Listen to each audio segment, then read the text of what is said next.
Alright, so, we just watched the Hurricane Heist. And as usual, we're going to give you guys, a spoiler-free review, and then we're going to just jump into spoilers. So yeah, here's our quick review for Hurricane Heist. Wow, so, just to get it out there, if you watch the trailer, it's exactly what you're getting yourself into. This is not a good movie, by any stretch of the imagination. Except that it's an amazing movie. Because of how fun it is. If you stretch your imagination. Exactly. You know, like those popcorn flicks, you have to turn your mind off at the door. This one, you can keep your mind on, because you're going to need to see how ridiculous and stupid everything is. You're going to be laughing at how inconsistent things are. You're going to be laughing at how, oh, this is going to happen, that's going to happen. And it's just absolutely bonkers.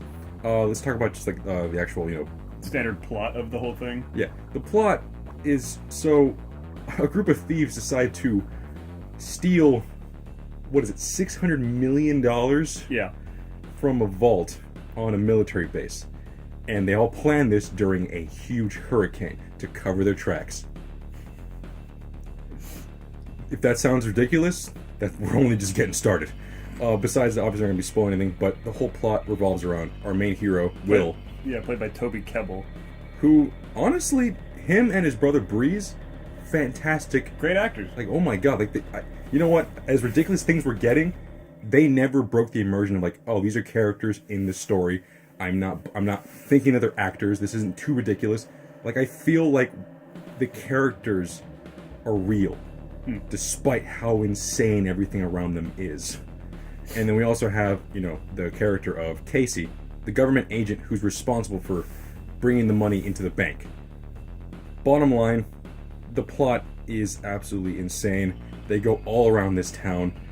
Things start hitting the fan, even though a meteorologist who, the main character Will swears by that he is one.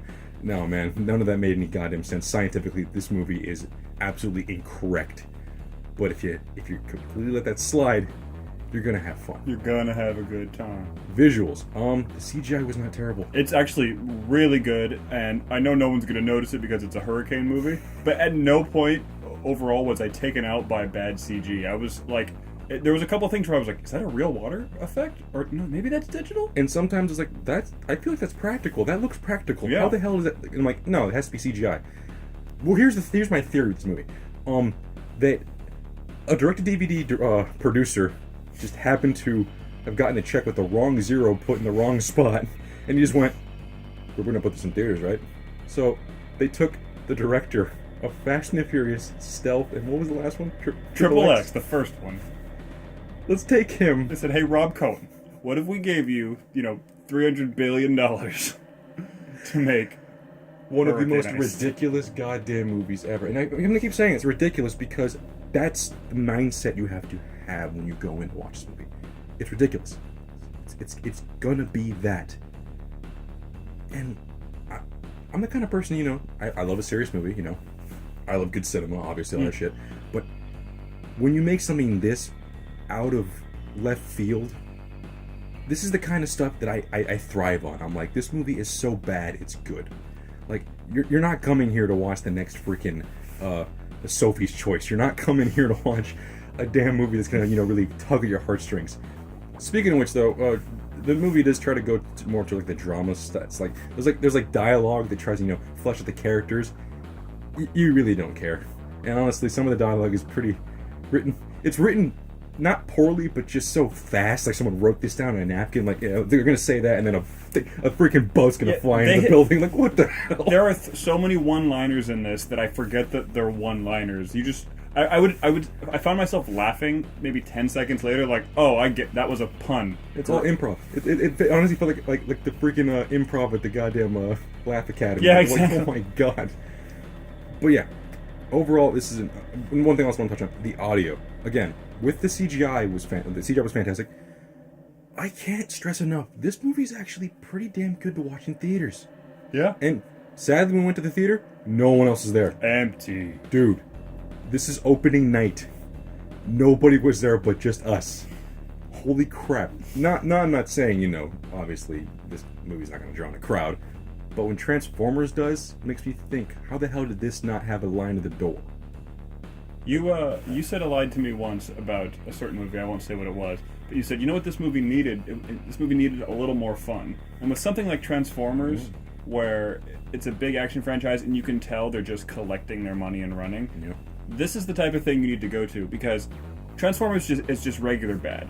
This is fun bad. You know, this is 80s action movie, redonkulous. Not that it feels like an 80s movie, but the fact that they're not afraid to go over the top. No, it's a 90s movie, because I felt like Twister half the time. Yeah, it's true. It's true. But yeah, besides that, this movie's terrible.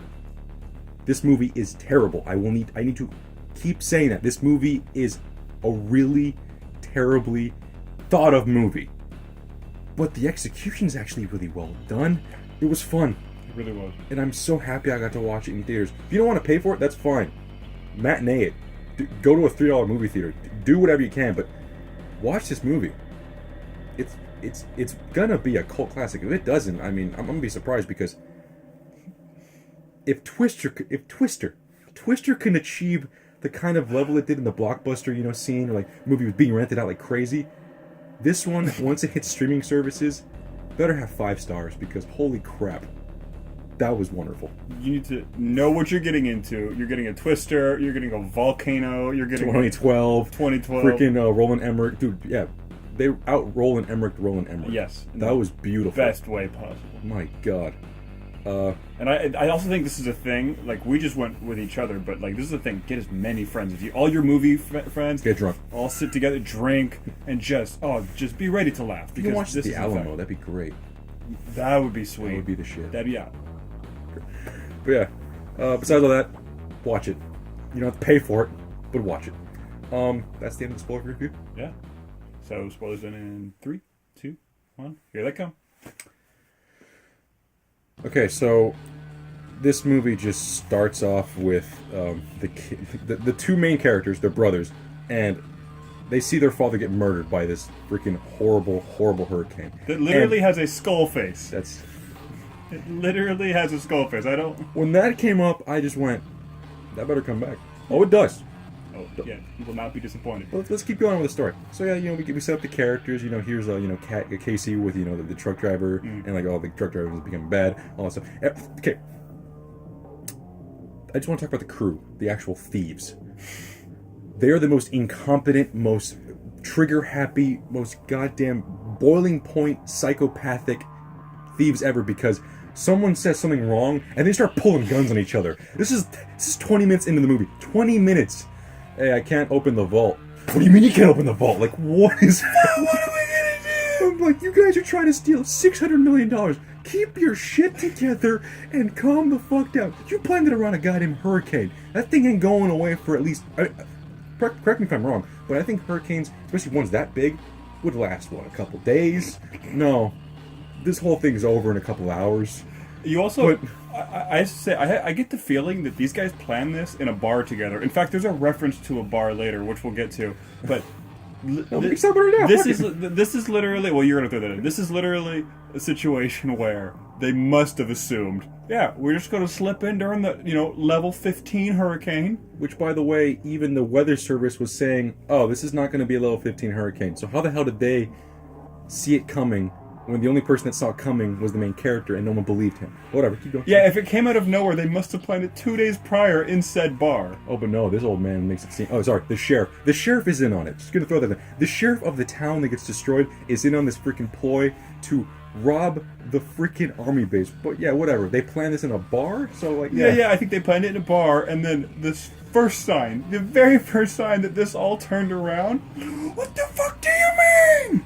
It's like, I don't understand what the hell's going on. And also, Exposition is this movie's Exposition crazy, just throwing at the wall and hoping something sticks. None of it sticks, by the way.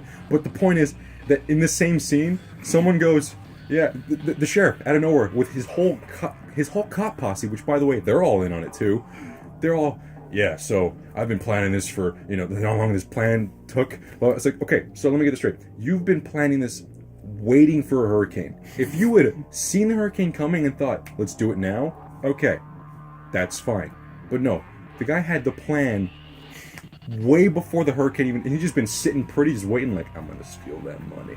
And it just happened to coincided the exact day that they were delivering more money into the damn... This whole movie makes no fucking sense plot-wise, but again, you don't care because you're having too much fun. Well, then Wait. let's immediately, we have to talk about the leader of this crew. Yeah, the leader, Peterson? Whatever his name is? Perkins. Who is henchman number 7 in any other movie. But he's the leader because he keeps jumping into... Alright, so what's going to go wrong?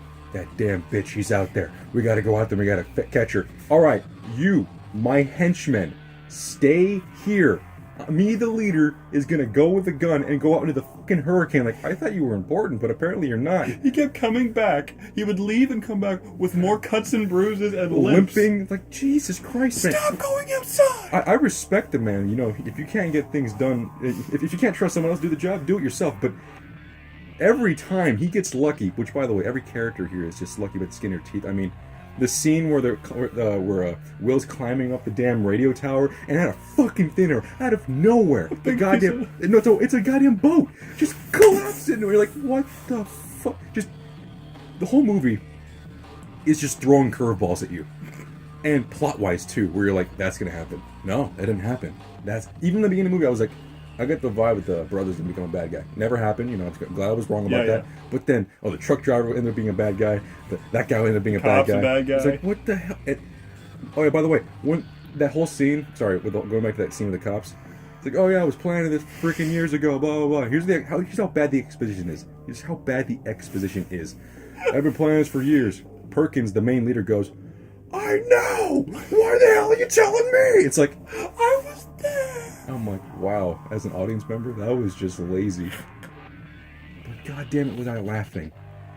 I don't think any of this movie was written to be a comedy, or if it feels like it was. No, I think they're in on it. No, it has to be, because Jesus Christ, the incompetency, but the level of like the commitment to what's happening, to the redonkulousness. Yeah, but it's like you can't get that lucky getting a bad joke in at every freaking line of the movie. It's like there's like moments where you're just like, obviously they're not gonna. The scene where their bright idea is to, okay, we're gonna save, because the brother gets caught by the main bad guys and gets taken in because he's the generator operator or the mechanic. Okay, so they make a deal. Okay, I want, which by the way, before this even happens, they have, God forbid, a pissing scene. They have a pissing scene. They literally stop the car and they go, which by the way, this whole scene is well shot. What the cinematography in this shot, beautiful. There's rays of light coming under the bridge. It's like it just shot like perfectly, like perfect composition. Character on one side of the character, they're arguing, and then one moves to the other one, so you try to appease them. It's like, what the hell's going on? But besides that, they stop to piss, and during this, they decide to hatch a plan to, all right, so they need the agent, the government agent, Cassie, to give them the code, because out of nowhere, before this even happens, she does go, you know what? I'm going to change the code. For no other reason other than the fact that... Because she doesn't like the British guy. It's actually a slight, Is that the reason? I thought it was because, hey, Cassie, this $600 million, it's all on you. I'm getting kind of nervous. I'm just going to change the code, just out of nowhere. It was that, but also she looks over at the hackers. We don't know they're hackers at the time. And she kind of goes like... Okay, you're right. But yeah. But besides all that, so they need the girl to go back into the base. So they decide a deal. All right, you know what? We'll trade you. We'll give you give us one of the hostages, and we'll give you the girl. Okay, what hostage? Give me Breeze, the brother, which by the way is the only reason Will's even doing any of this, because he loves his brother, and the fact that he gets kidnapped, he was like, all right, screw this, I'm in, I'm invested 100%. You wanted to get the hell out of there, but now he's 100% invested. Which again, side note, out of nowhere, all this government equipment, like I was saying before, like none of them caught it, but he could see it. Like, I know this is gonna be a big one. It's I like, know this storm. But yeah, besides of that, so they go to a mall, and at the mall they decide to just harness themselves to the building, and she gets a flare gun, and the cops, which by the way, we've already gotten rid of some of the henchmen, which one thing I want to mention about the henchmen after this, but so the cops come in, and yeah, they're like, okay, blah, blah, blah, blah, blah, all that shit. They're like, if you don't give us the gun, we're gonna shoot him. Like, that ruins the deal, but whatever. And the cops are just giving out shitty, just horrible freaking lines. We got the place surrounded. There's 3 of you. You think I don't give a shit? There's a lot of money. I'm like, these guys are gonna die, and the way they die, though. Here's the thing: Breeze, the brother, is not harnessed. The Will just pretty much says, "Hey, brother," blah blah blah, football terminology, which was stated in the very beginning of the movie because you know what. The dad was, a hardcore football fan, and he always wanted his kids to learn about. Oh, I remember what football. he says. He says, "Breeze, flea flicker," which means flip around quickly, Yeah. as if no one else in there has ever watched football in their fucking life. But whatever. So essentially, they shoot out the top glass, not awning, but whatever, like The big glass, awning, yeah. the top of the damn mall. They blow it apart because right at that moment, it just happens to be the section right after the eye of the storm, so it just sucks everyone out. Including our two main characters. So that's why they harness themselves. Oh, that's a good idea. That they put a lot of faith in the fact they weren't going to be shredded with fucking glass, being hit with all the damn stuff. Debris. Dude, there was tubs, a freaking bathtub, just narrowly missed one of the freaking heroes, and I'm like, okay. And Breeze, just hanging on by like some. The wind doesn't seem to kick in until it doesn't suck up in the back until Breeze. You notice he grabs something. He grabbed the door shutter, and he's just like, ah. Okay, so then the two heroes manage to escape from the top because they get sucked arm out. strength only. They pull themselves Back to the ground. roof. Which, by the way, I thought the hurricane was enough to, mind you, the whole goddamn movie. There is cars being just thrown, and yet our heroes can just walk around all willy-nilly. You know what? Fine. If you're gonna give me a crazy ass idea that cars can just flip in midair, that's whatever. But the heroes can stand perfectly fine. This also leads to this is the only thing that bothered me in the movie because I accepted the ridiculousness. Breeze, they get away. Breeze is just gone. Yeah, they save Breeze, but then they leave. Even though this hurricane just sucked everything out, cars. They have no idea if Breeze survived. No idea. Breeze comes back later in a boat, but the point is, they literally hatched this plan to get the cops away from his brother, and they just put 100% faith, like, my brother's fine. Yeah, he got it. He didn't die. He knows the flea flicker. I told him flea flicker, so he's fine. It's all good. Yeah. But yeah, let's go back to the henchman. So yeah, the scene where they knock down the freaking the radio tower. This is the first moment, this movie's a hard PG-13. They're pushing it way too hard. Dude, they had guns that shoot darts into people's jugulars. Look, I get it. Tranquilizer darts don't actually, mimic. In movies, don't mimic, real life. You have to actually have the right dose and other shit. But the whole beginning of the movie, they're just shooting They pump these dudes full of tranq darts, and they're just fine. They were maybe 30 minutes into the movie, they're all awake.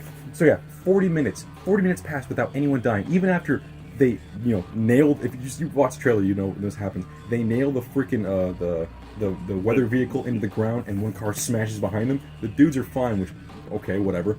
But then, in the whole group of the thieves, it's all white dudes, and one British chick who doesn't shut the hell up. She's useless, literally useless character. But then in the group, there is this one badass black chick. Guess who dies first?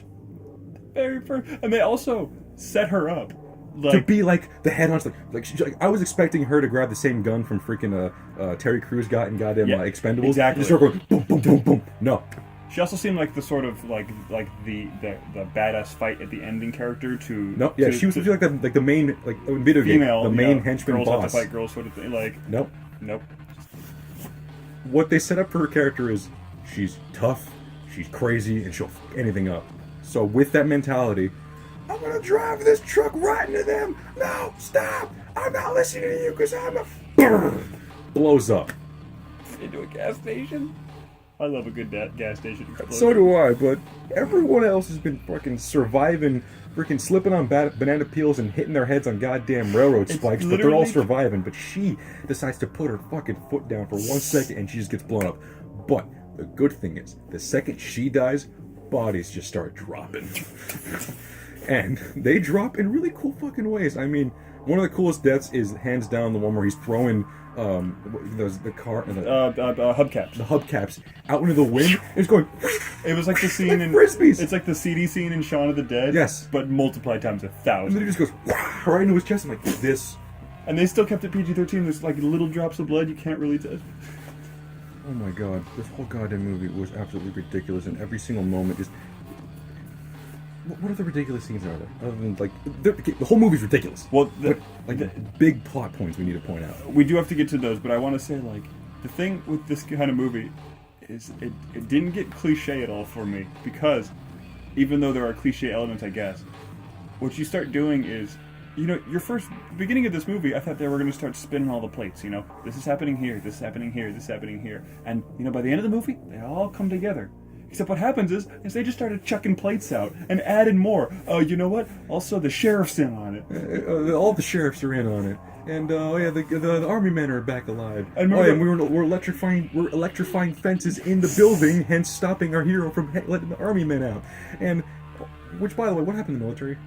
Yeah, no, they're dead. All the soldiers. Well, no, if they're in the building, they could have survived, but maybe there's nobody going back to save them. No. The soldiers, who are a huge thing, like all the hostages. They're there for days by themselves. Probably. No food in that storm. I mean, they'll survive, but Jesus. The whole beginning of the movie, their whole point is, we want to steal this place without, you know, shedding some blood. And the second someone dies, I'm gonna start putting fucking bodies into the goddamn morgue. I'm throwing this man in the shredder. Jesus. Oh, that guy. He doesn't even die tragically. He's a main character. They set up this character who's like the head head honcho at the military base. Yeah. He's just fodder. And he's only alive because she has the code. And once they give her the code, they just blow him away. I'm like, yeah, I didn't see that coming. She's not even that traumatized by it. She's like, no. And then we get to the truck scene. So their whole plan was to go in, steal the money, and take the same trucks which they used to bring that money into to take it out. And they even point this out. Again, exposition. You expect to steal that much money and get away with it? Even if you get out of this base, they're going to be looking for you. I don't care. That's the mentality of the leader.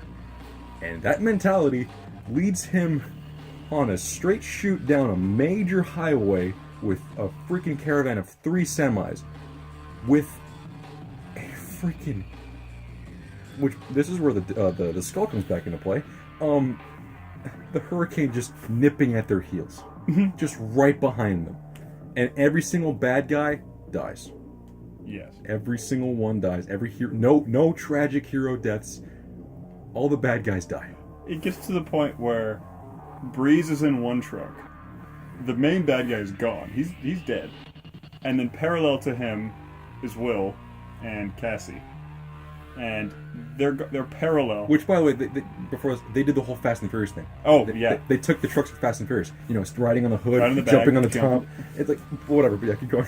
They're parallel to each other. They're blasting on their own at the same speed. Somehow the Hurricane is right. It's suction. It's right on them, and it's only affecting one of the trucks. Not both. Just one. Just one.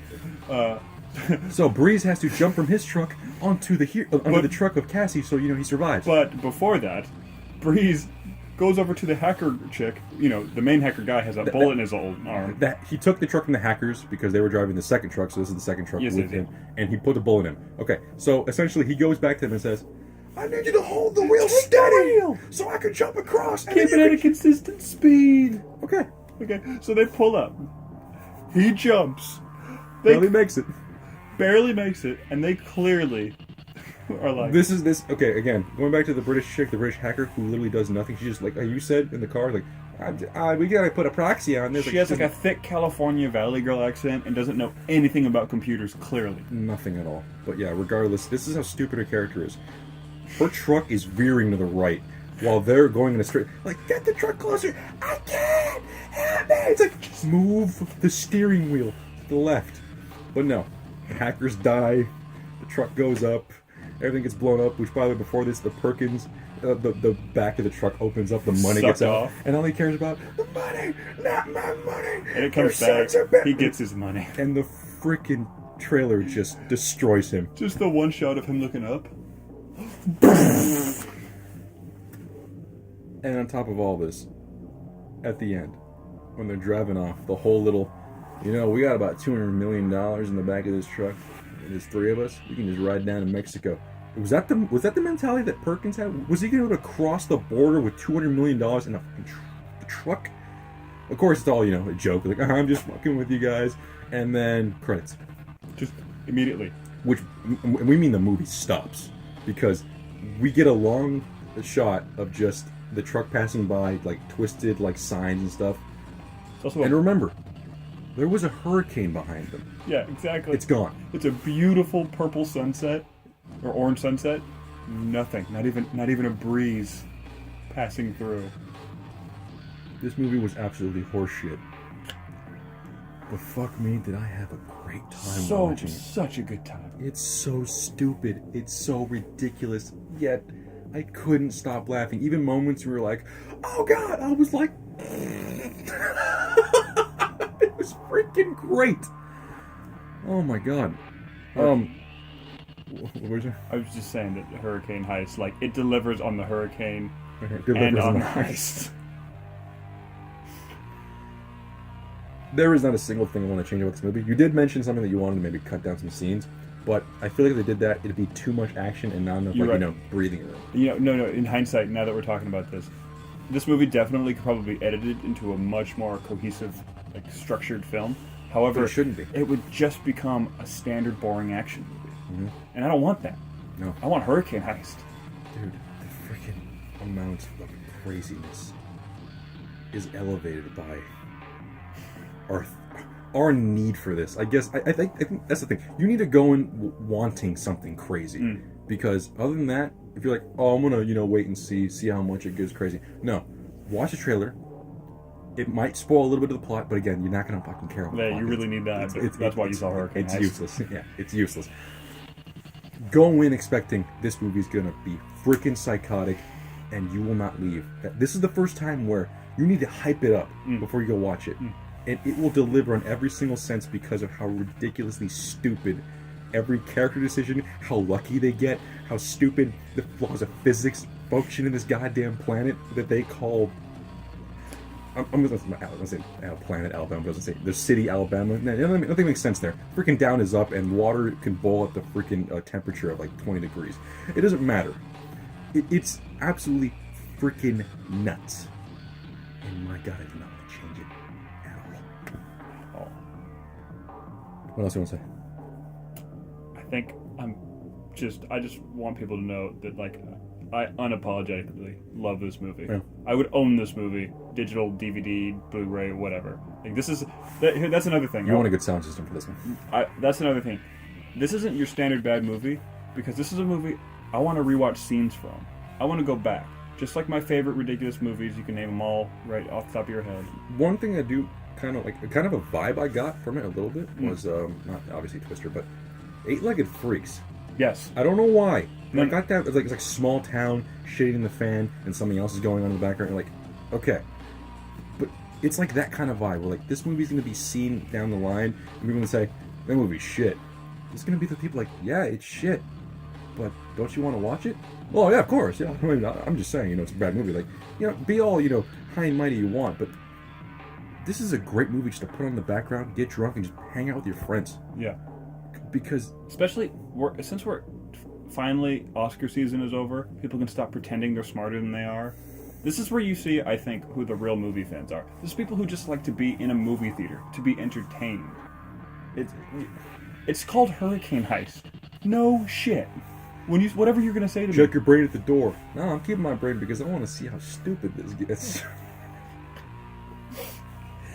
My god. That's it. I don't know what to say. Just watch it. Watch it yourself. Like, even if you're watching the spoiler talk, you still want to watch this movie. Yeah. That's how good how much of a spectacle it is. It's really, really weird. But god damn it, I want to watch it again. Yeah. Anything else? Okay. Go see it. Well, yeah, go see it. But yeah, that's the video. Thank you for watching. Like, comment, and subscribe. And I'll see you guys later.